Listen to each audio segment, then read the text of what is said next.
Halo, Assalamualaikum. Ananda yang soleh dan soleha. Alhamdulillah ya, sekarang ketemu lagi sama ibu. Kita lanjutkan pelajaran kemarin.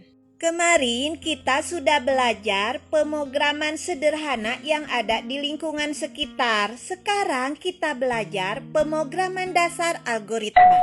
Ketika kita belajar pemrograman, kita harus paham dulu apa arti belajar pemrograman dengan belajar bahasa pemrograman.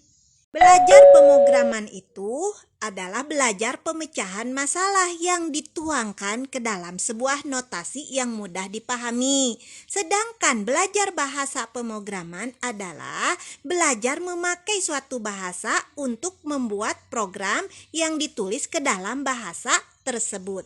Ingat ya, notasi algoritma bukan notasi bahasa pemrograman, tapi notasi algoritma dapat diterjemahkan ke dalam bahasa pemrograman. Untuk membuat algoritma menjadi sebuah bahasa pemrograman, kita harus melalui beberapa tahap. Yang pertama, pisahkan dulu data yang akan diolah atau input. Kemudian, lanjutkan ke proses pengolahan data.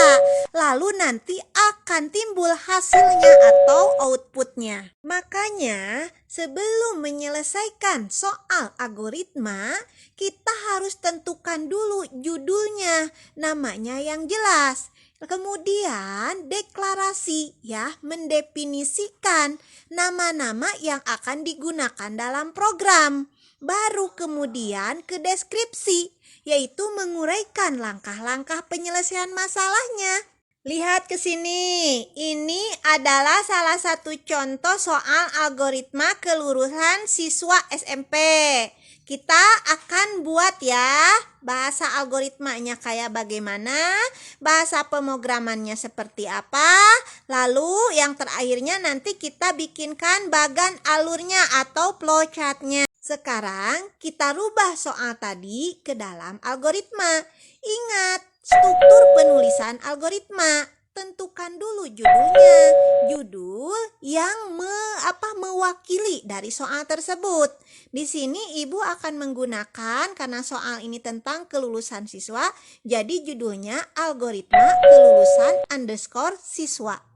Setelah itu kita lanjut ke deklarasi atau definisikan nama yang akan digunakan dalam program. Karena di sini diketahuinya nama dan nilai siswa, maka ibu menggunakan nama baca ya.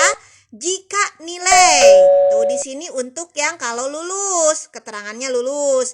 Tetapi jika, nah ini juga bahasa program ya.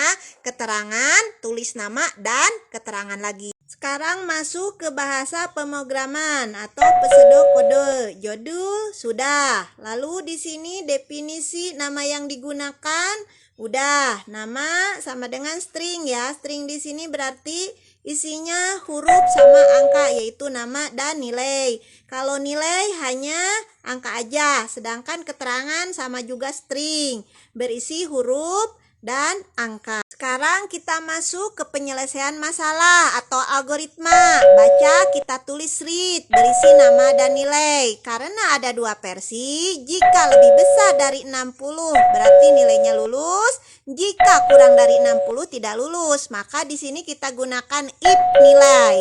Lalu ada nanti kalau udah selesai write ya, tulis nama dan keterangannya. Itu untuk output. Setelah ditulis bahasa pemrogramannya, kemudian kita rubah ke dalam bagan alur atau flowchart.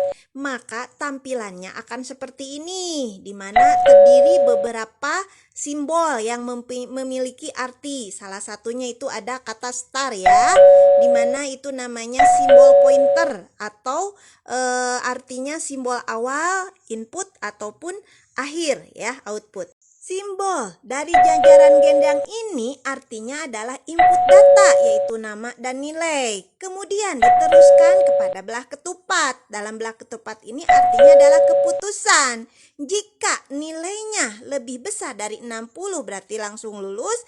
Jika nilainya kurang dari 60 tidak lulus. Setelah itu selesai deh flowchartnya. Ananda yang soleh dan soleha, Ananda juga bisa membuat model flowchartnya seperti ini.